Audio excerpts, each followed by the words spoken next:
Hello friends, welcome in nursing knowledge channel. एक बार फिर से स्वागत है आपका आपके अपने यूट्यूब चैनल नर्सिंग नॉलेज में। आज हम आपके लिए टॉपिक लेके आए हैं, नया topic acid base imbalance. Acid base imbalance के बारे में दो क्लास प्रीवियसली अपन ले चुके हैं कि एसिड क्या होता है, बेस क्या होता है, ह्यूमन बॉडी में एसिड बेस का बैलेंस कैसे मेंटेन रहता है, कौन कौन से फैक्टर्स उसके लिए रिस्पॉन्सिबल होते हैं, उनको ब्रॉड वे में अपन डिस्कस कर चुके हैं। तो नेक्स्ट दो क्लास अगर आपने देखी है तो अच्छा है, अगर नहीं देखी है तो डिस्क्रिप्शन में लिंक मिल जाएगा। क्लास पार्ट 1 पार्ट 2 आप जरूर देखें। वो देखने के बाद अब एसिड बेस बैलेंस अगर आपको समझ में आ गया तो अब अपन नेक्स्ट क्लास में डिस्कस करने वाले acid base imbalance. Acid base imbalance human body में एसिड बेस का बैलेंस रहना मतलब ह्यूमन बॉडी में आपके ब्लड का पीएच 7.35 टू अगर 7.45 है मीन्स आपकी बॉडी का एसिड बेस बैलेंस्ड है यानी नॉर्मल है। अगर इससे कम या इससे ज़्यादा हुआ तो उस कंडीशन को बोलते हैं एसिड बेस इम्बैलेंस।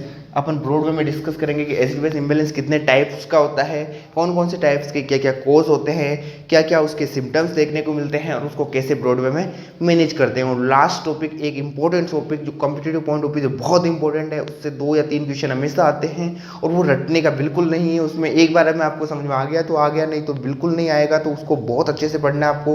वो आएगा ABG analysis acid base imbalance.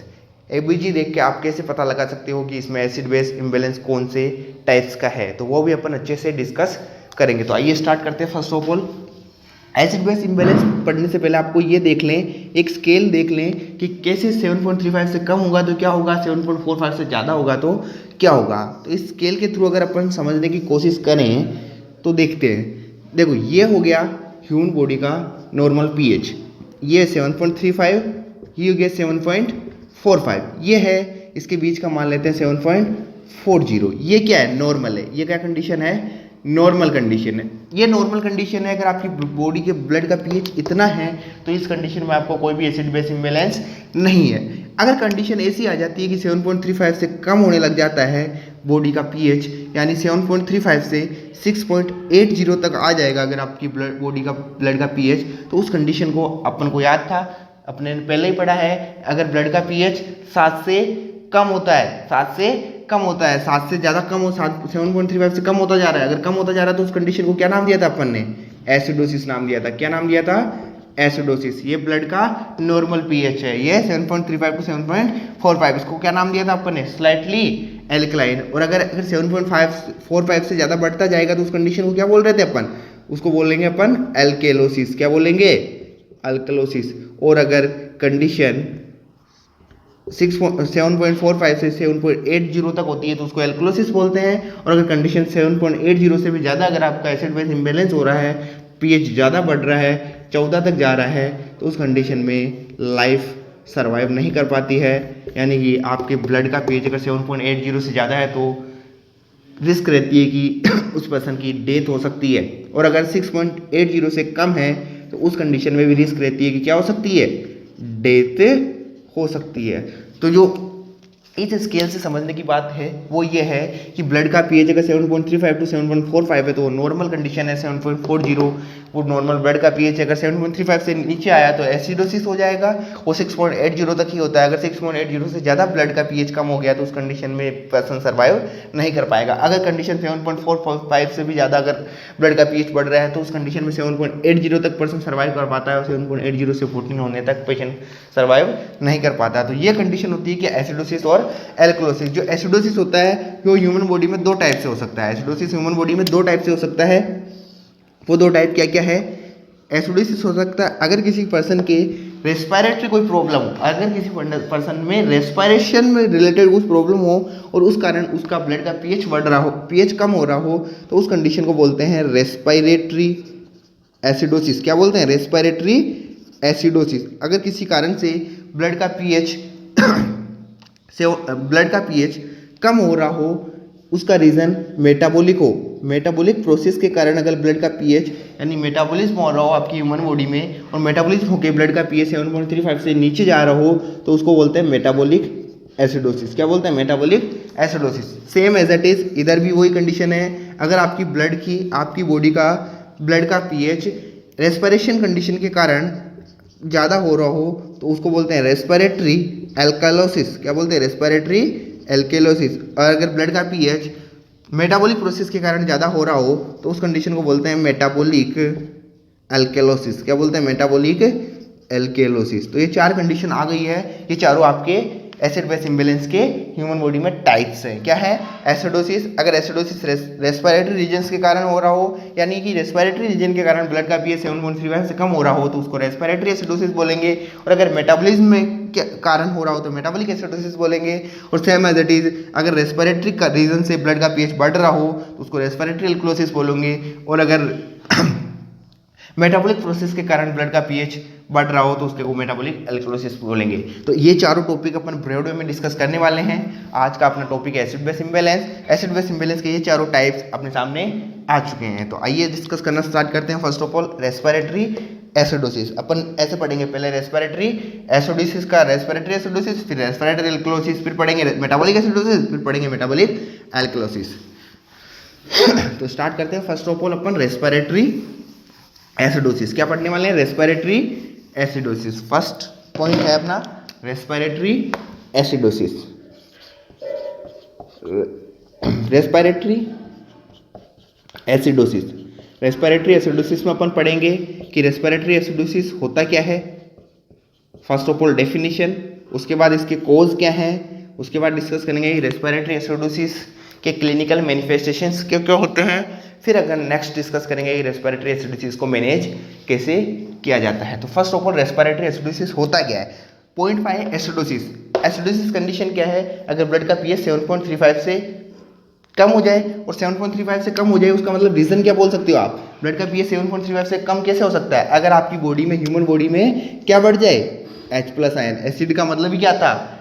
H+ ion donor, यानी H+ आयन की कम अमाउंट ह्यूमन बॉडी में बढ़ जाती है तो क्या हो जाएगा? एसिडोसिस। तो रेस्पिरेटरी एसिडोसिस क्या होगा?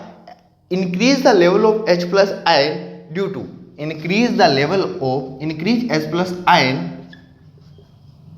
इन human body, increase H+ ion in human body due to respiratory hypoventilation. क्या आएगा? Respiratory hypoventilation. अगर ह्यूमन बॉडी में रेस्पिरेटरी हाइपोवेंटिलेशन की वजह से H+ आयन का लेवल बढ़ जाता है तो उस कंडीशन को बोलते हैं रेस्पिरेटरी एसिडोसिस। हमेशा याद रखना, जो एसिडोसिस होगा, वो जो रेस्पिरेटरी एसिडोसिस होगा उसका रीजन ह्यूमन बॉडी में सबसे इंपॉर्टेंट वो होगा कि आपकी बॉडी में कार्बन डाइऑक्साइड का लेवल का बढ़ जाना। अगर कार्बन डाइऑक्साइड का लेवल आपकी बॉडी में बढ़ रहा है तो उस कंडीशन को बोलते हैं अपन रेस्पिरेटरी एसिडोसिस। और कार्बन डाइऑक्साइड का लेवल कब बढ़ता है आपकी बॉडी में? कार्बन डाइऑक्साइड का लेवल आपकी बॉडी में बढ़ता है जब रेस्पिरेटरी हाइपोवेंटिलेशन हो। रेस्पिरेटरी हाइपोवेंटिलेशन का मतलब रेस्पिरेशन आप कम ले रहे हो, रेस्पिरेशन आप कम ले रहे हो, आपकी रेस्पिरेटरी रेट और डेप्थ कम हो, आप ले भी कम रहे हो रेस्पिरेशन, आपकी रेट भी कम है और आप सांस के अंदर एयर भी कम ले रहे हो, तो उस कंडीशन को क्या बोलते हैं? Respiratory hypoventilation. तो ह्यूमन बॉडी में रेस्पिरेटरी एसिडोसिस कब होता है? अगर ह्यूमन बॉडी में कार्बन डाइऑक्साइड का लेवल बढ़ जाता है। एक बात याद रखनी है, रेस्पिरेटरी एसिडोसिस मतलब कार्बन डाइऑक्साइड का लेवल बढ़ जाना। और कार्बन डाइऑक्साइड का लेवल कब बढ़ जाता है? जब रेस्पिरेटरी हाइपोवेंटिलेशन होता है। तो कार्बन डाइऑक्साइड का लेवल बढ़ जाना वही रेस्पिरेटरी एसिडोसिस कहलाता है। यानी ह्यूमन बॉडी में अगर कार्बन डाइऑक्साइड का लेवल बढ़ेगा तो वो रेस्पिरेटरी एसिडोसिस हो जाएगा।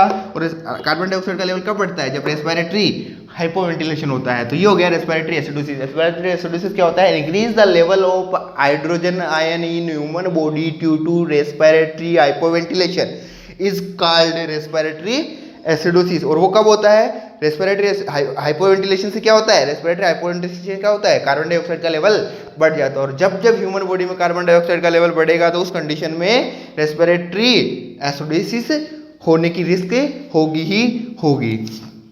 तो ये डेफिनेशन हो गई। डेफिनेशन के बाद अगर अपन बात करें कोजेस की, डेफिनेशन के बाद अगर अपन बात करें कोजेस की, तो कोज आप समझ सकते हो, ऑटोमेटिक आप समझ सकते हो कि हो किससे रहा है? रेस्पिरेटरी हाइपोवेंटिलेशन से।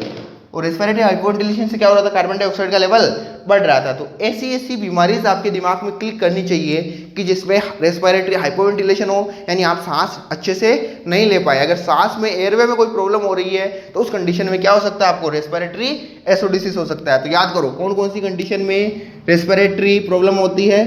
तो इसको क्या क्या प्रॉब्लम होती है? रेस्पिरेटरी प्रॉब्लम्स, रेस्पिरेटरी प्रॉब्लम्स, सारी की सारी रेस्पिरेटरी जो प्रॉब्लम्स होती है उन सारी की सारी रेस्पिरेटरी प्रॉब्लम्स क्या देखने को मिलेगा, रेस्पिरेटरी एसिडोसिस देखने को मिलेगा। एग्जाम्पल की बात करें, क्या क्या एग्जाम्पल हो सकता है, जैसे क्या हो गया हो, अस्थमा, क्या हो गया हो, अस्थमा, अस्थमा में क्या होगा, सांस अच्छे से नहीं ले सकते, सांस अच्छे से नहीं ले सकते तो रेस्पिरेटरी हाइपोवेंटिलेशन हो रहा है। रेस्पिरेटरी हाइपोवेंटिलेशन हो रहा है मतलब ह्यूमन बॉडी में कार्बन डाइऑक्साइड का लेवल बढ़ रहा है और ऑक्सीजन का लेवल कम हो रहा है। ये अस्थमा हो गया।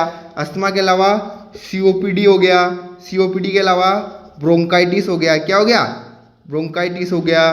ब्रोंकाइटिस के अलावा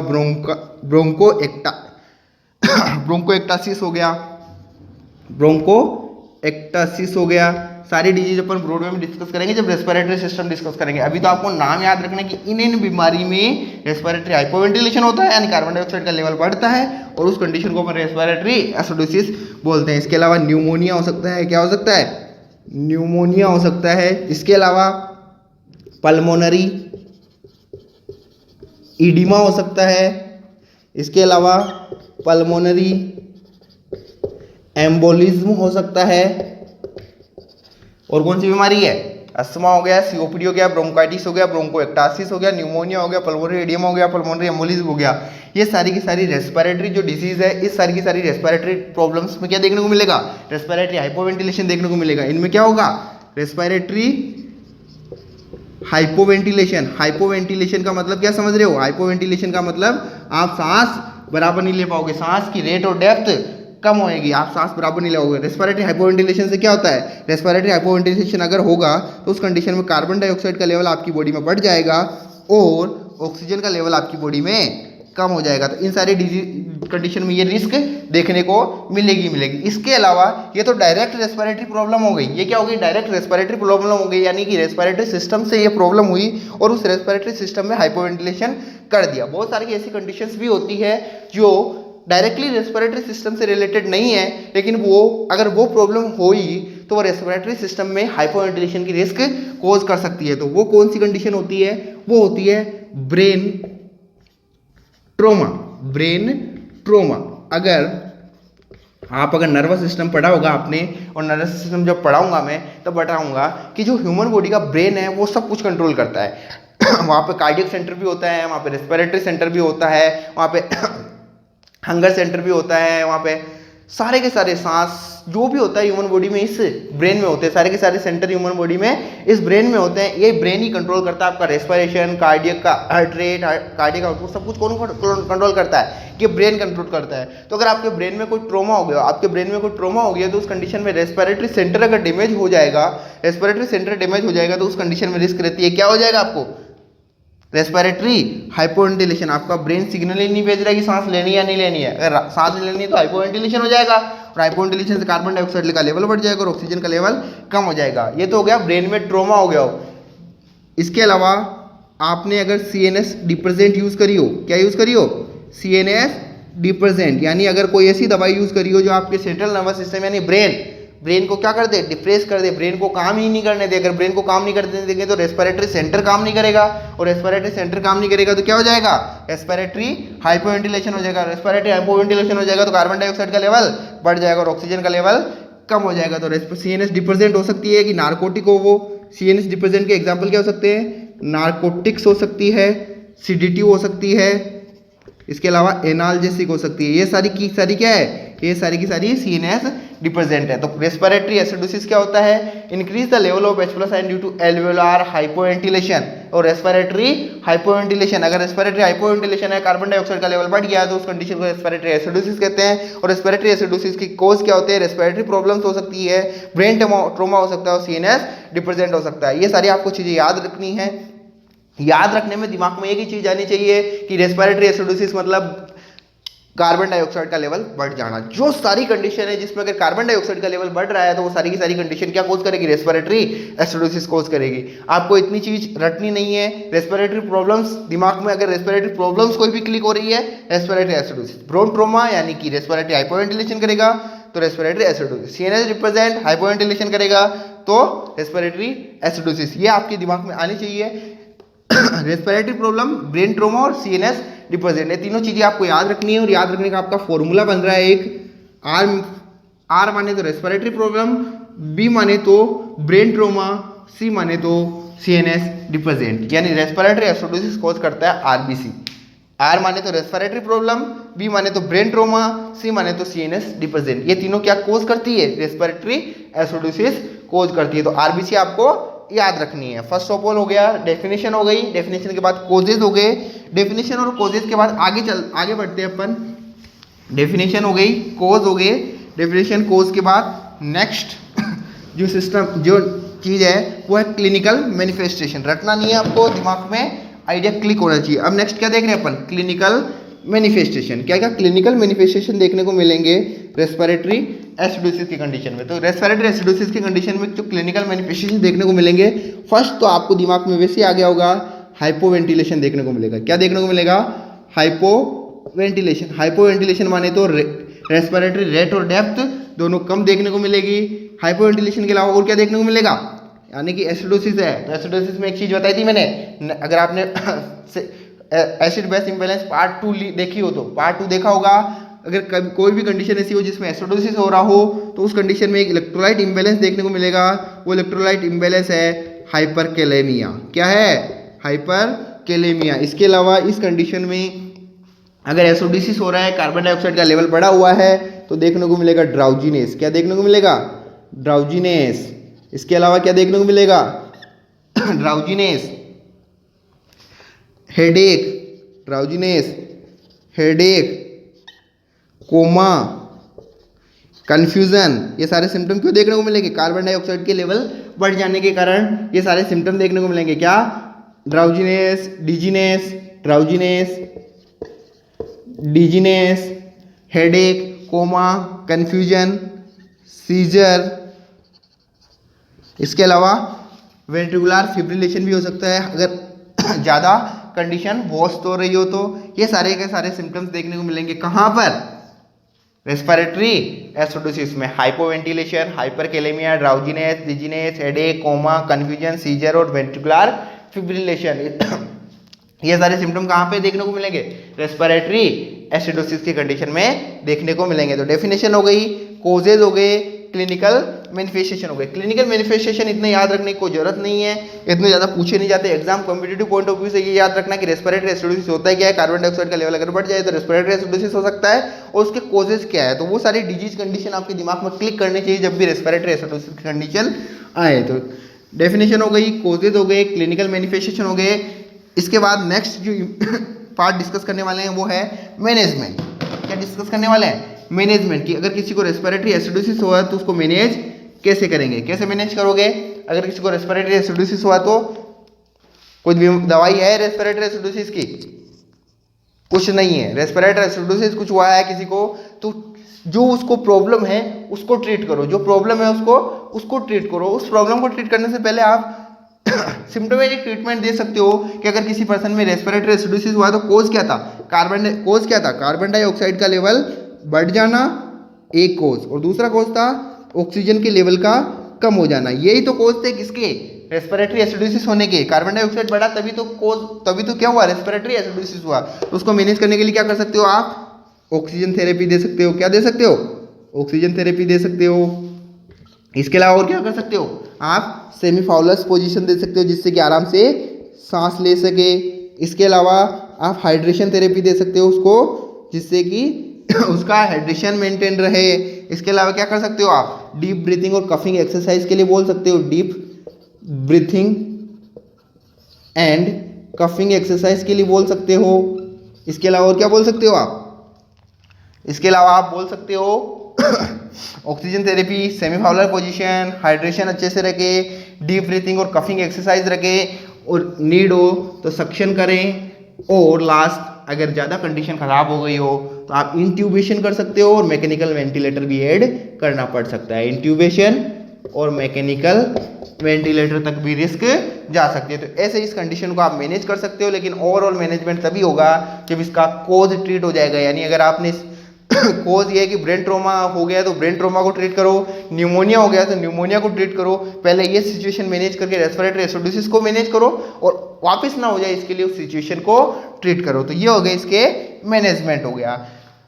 सारी चीज़ें पढ़ ली, लेकिन एक चीज़ हमेशा याद रखना कि रेस्पिरेटरी एसिडोसिस में केवल इंपॉर्टेंट चीज़ है वो ये है कि उसका कोज क्या है। कॉम्पिटिटिव पॉइंट ऑफ व्यू से कोज बहुत इंपॉर्टेंट है, बाकी चीज़ आपको याद रहे ना रहे, और बाकी चीज़ तो आपको याद रखने की इतनी जरूरत भी नहीं है, समझ में भी आ जाएगा अगर आपको कोज पता है तो। क्या पता है तो? अगर आपको कोज पता है तो आप सारी चीज़ें मैनेज कर सकते हो। तो ये था अपना रेस्पिरेटरी एसिडोसिस वाला पार्ट। रेस्पिरेटरी एसिडोसिस में डेफिनेशन हो गई, डेफिनेशन के बाद कोज हो गए, कोज के बाद क्लिनिकल मैनिफेस्टेशन हो गया, क्लिनिकल मैनिफेस्टेशन के बाद उसका मैनेजमेंट भी हो गया। नेक्स्ट पार्ट पे चलते हैं अपन, रेस्पिरेटरी अल्कलोसिस। क्या देखने वाले हैं? रेस्पिरेटरी अल्कलोसिस, यानी अगर ह्यूमन बॉडी का पीएच बढ़ जाए, यानी H+ आयन क्या हो जाए? कम हो जाए। Decrease the level of H+ ion, decrease the level of H+ ion due to alveolar hyperventilation, alveolar hyperventilation. यहाँ वहाँ पे क्या था? हाइपोवेंटिलेशन। यहाँ पे क्या है? Alveolar hyperventilation. क्या है? हाइपरवेंटिलेशन। रेस्पिरेटरी अल्कलोसिस क्या कंडीशन है? Respiratory alkalosis is the condition in which decrease the level of H+ ion due to alveolar hypoventilation. अगर एल्वियोलर हाइपोवेंटिलेशन है, सॉरी हाइपरवेंटिलेशन है, तो उस कंडीशन में क्या हो जाएगा? H+ आयन कम हो जाएगा, और H+ आयन कम हो जाएगा तो क्या कहलाएगा? Respiratory alkalosis. और कंडीशन जो एल्वियोलर हाइपरवेंटिलेशन है, उस कंडीशन में क्या देखने को मिलेगा? अगर आप सांस बहुत ज़्यादा ले रहे हो, अगर सांस आप बहुत कम ले रहे हो, बहुत कम लेने के कारण हो क्या सकता है? अगर सांस बहुत कम ले रहे हो तो कार्बन डाइऑक्साइड अंदर ज़्यादा रह गया, ऑक्सीजन आप कम ले पा रहे हो। अगर कंडीशन हो रही है आप सांस बहुत कम नॉर्मल ले रहे हो, तो जितना कार्बन डाइऑक्साइड नीड है उतना ही ले रहे हो, जितना ऑक्सीजन नीड है उतना ही ले रहे हो, जितना कार्बन डाइऑक्साइड निकालना है उतना ही निकाल रहे हो। अगर कंडीशन ऐसी आ जाएगी एल्वियोलर हाइपरवेंटिलेशन हो रहा हो, आप सांस बहुत ज़्यादा ले रहे हो, तो ऑक्सीजन तो कम ले रहे हो, ऑक्सीजन तो ज़्यादा ले रहे हो, लेकिन कार्बन डाइऑक्साइड भी आप क्या निकल रहे हो? कार्बन डाइऑक्साइड क्या हो रहा है? आपकी ह्यूमन बॉडी में अंदर कम हो गया। अगर कार्बन डाइऑक्साइड कम हो जाएगा तो उस कंडीशन में भी H+ आयन कम हो सकते हैं, उस कंडीशन को बोलते हैं रेस्पिरेटरी अल्कलोसिस। यानी इसमें क्या हो जाएगा? CO2 का लेवल क्या हो जाएगा? कम, और ऑक्सीजन का लेवल क्या हो जाएगा? बढ़ जाएगा। हाइपरवेंटिलेशन है यानी ऑक्सीजन बढ़ रहा है, और वहाँ पे हाइपरवेंटिलेशन था यानी ऑक्सीजन कम हो रहा था। तो ये कंडीशन क्या है? रेस्पिरेटरी अल्कलोसिस में ओवरऑल आपको दिमाग में एक ही बात क्लिक करनी चाहिए, decrease the level of carbon dioxide. वहाँ पे क्या था? रेस्पिरेटरी एसिडोसिस में increase the level of carbon dioxide, यहाँ पे क्या है? Decrease the level of carbon dioxide. बस वहाँ पे increase the level of carbon dioxide पर ही सारे के सारे क्या थे? सारे की सारी क्या चीज़ें डिपेंड थी? सारी की सारी चीज़ें डिपेंड थी increase the carbon dioxide level पर ही। उसके causes same as it is, इसके भी कार्बन डाइऑक्साइड के लेवल को कम होने पर ही डिपेंड करेगी कि रेस्पिरेटरी अल्कलोसिस कौन कौन सी कंडीशन में हो सकता है। तो कोजेस की बात करें अपन, तो कोजेस क्या क्या हो सकते हैं? कोजेस हो सकते हैं, देखो कोजेस में क्या क्या हो सकता है। रेस्पिरेटरी अल्कलोसिस यानी कार्बन डाइऑक्साइड का लेवल कब बढ़ जाएगा ह्यूमन बॉडी में? उसमें बढ़ सकता है अगर आप में हाइपरवेंटिलेशन हो रहा हो, तो उस कंडीशन में क्या बढ़ सकता है? हाइपरवेंटिलेशन में भी क्या बढ़ सकता है? कार्बन डाइऑक्साइड का लेवल कम हो सकता है। हाइपरवेंटिलेशन में भी कार्बन डाइऑक्साइड का लेवल कम हो सकता है। हो सके आपको हाइपोक्सिया हो रहा हो। अब चीज़ आ रही है कि हाइपोक्सिया है मतलब ऑक्सीजन तो कम है और कार्बन डाइऑक्साइड तो ज़्यादा है, तो फिर कार्बन डाइऑक्साइड कम कैसे हो सकती है?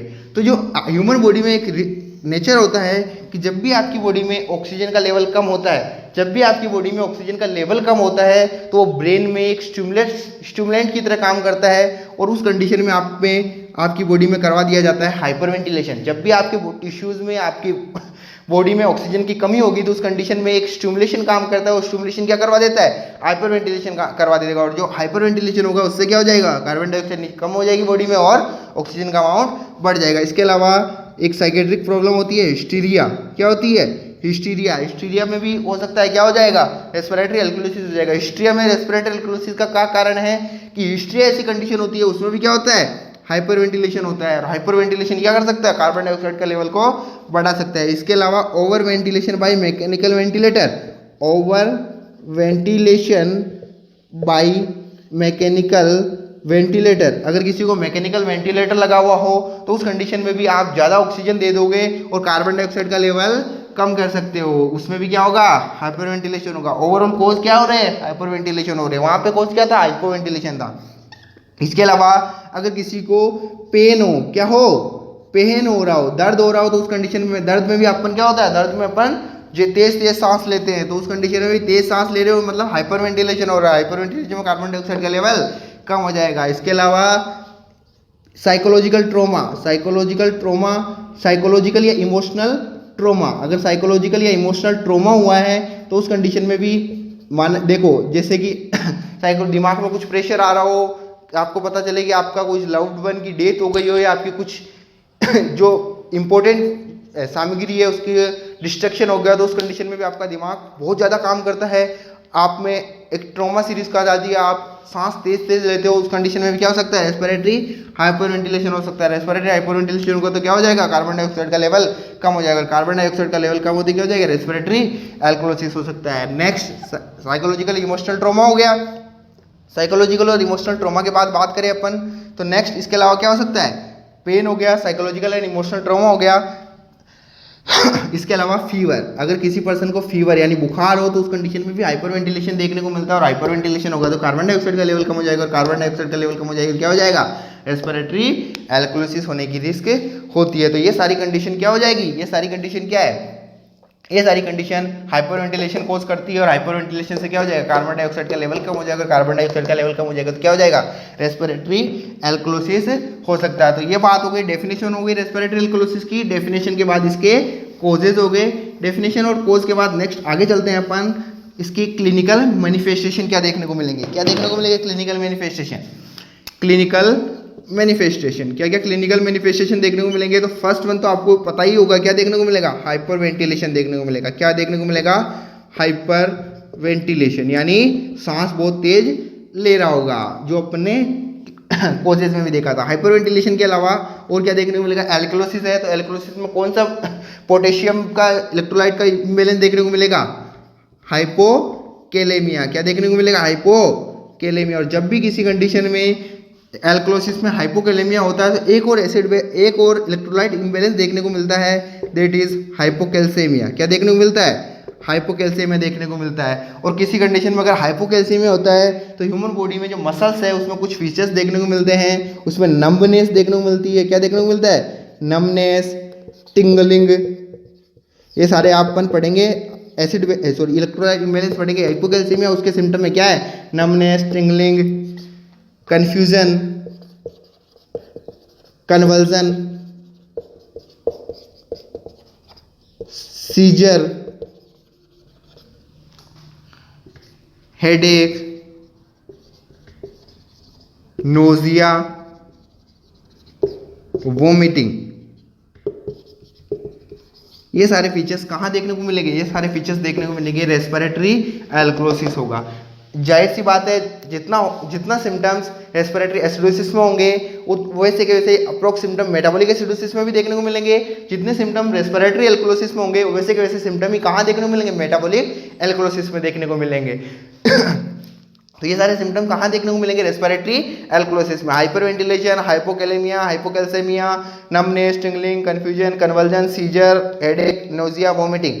हाइपोकेलेमिया और हाइपोकैल्सेमिया ये दोनों आपको याद रखने हैं, क्योंकि इलेक्ट्रोलाइट इम्बैलेंस में से बहुत क्वेश्चन आते हैं, किसमें, कॉम्पिटिटिव पॉइंट ऑफ व्यू से। तो ये क्या हो गए, इसके क्लिनिकल मैनिफेस्टेशन हो गए। आ गया समझ में, हाइपर वेंटिलेशन, हाइपोकेलेमिया। हाइपोकेलेमिया क्या होता है पता चल गया। जब भी हाइपोकेलेमिया होता है ह्यूमन बॉडी में तो हाइपोकैल्सेमिया देखने को मिलता है, और हाइपोकैल्सेमिया के सिम्टम क्या है, numbness, tingling, confusion, convulsion, seizure, headache, nausea and vomiting. ये सारे सिम्टम देखने को मिलेंगे कहाँ पर, रेस्पिरेटरी एल्कोलिसिस में। अब रेस्पिरेटरी एल्कोलिसिस की बात हो गई, नेक्स्ट आगे बढ़ते हैं अपन रेस्पिरेटरी एल्कोलिसिस से के क्लिनिकल मैनिफेस्टेशन की बात हो गई। क्लिनिकल मैनिफेस्टेशन डेफिनेशन हो गई, कोजेज हो गई, क्लिनिकल मैनिफेस्टेशन हो गया। जब क्लिनिकल मैनिफेस्टेशन हो गया तो लास्ट में क्या आता है, सब कुछ पढ़ लिया बीमारी के बारे में, तो अब बीमारी को मैनेज कैसे करेंगे, बीमारी को मैनेज कैसे करेंगे, बीमारी को मैनेज कैसे करोगे, कार्बन डाइऑक्साइड दे दोगे, कार्बन डाइऑक्साइड की कमी से ही तो हो रहा था, ह्यूमन बॉडी में कार्बन डाइऑक्साइड की कमी से तो एल्कोलिसिस हो रहा था। तो इस कंडीशन में आप क्या कर सकते हो, मैनेज को, उसको कैसे मैनेज कर सकते हो, उसको ब्रीथिंग पैटर्न सिखाओ, ब्रीथिंग पैटर्न। पेशेंट को क्या करो, पेशेंट को सिखाओ ब्रीथिंग पैटर्न। ब्रीथिंग पैटर्न कैसे सिखा सकते हो, उसको कहो कि आराम आराम से सांस ले, थोड़े जितना सांस अंदर ले रहा है उतना ही सांस बाहर निकाले, जिससे कि अंदर कार्बन डाइऑक्साइड बची रहे। इससे तेज तेज सांस ना ले जिससे कि पूरा कार्बन डाइऑक्साइड बाहर निकल जाए। इसके अलावा क्या कर सकते हो, ब्रीथिंग पैटर्न सिखा सकते हो पर्सन को। ब्रीथिंग पैटर्न सिखाने के साथ साथ क्या कर सकते हो, रीब्रीथर मास्क यूज कर सकते हो, रीब्रीथर मास्क। जब आपने मास्क पढ़ेंगे तो पढ़ेंगे एक टाइप का मास्क होता है रीब्रीथर मास्क। रीब्रीथर मास्क जब लगा दिया जाता है तो रीब्रीथर मास्क की एक क्वालिटी होती है कि उस रीब्रीथर मास्क से कुछ अमाउंट में जो आप बाहर सांस ले रहे हो उसी को वापस ब्रीथ कर लोगे। री यानी वापस, ब्रीथ यानी सांस। जो आपने अभी छोड़ा है, छोड़ते तो क्या होता है, छोड़ते तो बहुत सारे कार्बन डाइऑक्साइड बाहर निकालते हैं, तो उसी को वापस ब्रीथ कर लिया, उसी को वापस ले लिया, तो उस कंडीशन में आप अंदर कार्बन डाइऑक्साइड का अमाउंट बढ़ा सकते हो। तो रीब्रीथर मास्क यूज कर सकते हो, कार्बन डाइऑक्साइड पेपर यूज कर सकते हो, CO2 पेपर आते हैं, कुछ CO2 पेपर आते हैं, उस CO2 पेपर लगा के आप उसको कार्बन डाइऑक्साइड का लेवल बढ़ा सकते हो। आपको मैकेनिकल वेंटिलेटर को भी अच्छे से मैनेज करना है, मैकेनिकल वेंटिलेटर को भी अच्छे से मैनेज करना है, जिससे कि क्या हो जाए, कार्बन डाइऑक्साइड का लेवल कम ना हो, कार्बन डाइऑक्साइड का लेवल कम ना हो। कार्बन डाइऑक्साइड का लेवल कम नहीं होगा तो क्या हो जाएगा, क्या नहीं होगा, रेस्पिरेटरी एल्कोलोसिस नहीं होगा। तो ये दो कंडीशन अपन ने समझ ली कि रेस्पिरेटरी एसिडोसिस क्या होता है, रेस्पिरेटरी एल्कोलोसिस क्या होता है। ब्रॉड वे में डिस्कस कर लिया अपन ने कि ब्लड का पीएच 7.35 से 7.45 के बीच में है तो कोई बात नहीं, अगर 7.35 से नीचे हो रहा हो ड्यू टू रेस्पिरेटरी कॉजेज तो उसको रेस्पिरेटरी एसिडोसिस बोलेंगे, अगर 7.45 से ज़्यादा हो रहा है तो उसको रेस्पिरेटरी एल्कोलोसिस बोलेंगे। तो ये रेस्पिरेटरी एसिड बेस इम्बैलेंस यहाँ पर समाप्त होता है। आप देख रहे थे नर्सिंग नॉलेज चैनल। अगर आपको ये न्यूज ये चैनल अच्छा लगा है, ये सारा पढ़ाया हुआ अच्छा लगा है, तो जिसको ज़रूरत हो, जो competitive exam point of view से तैयारी कर रहा हो, उसको ज़रूर शेयर करें। आज के लिए इतना ही, धन्यवाद।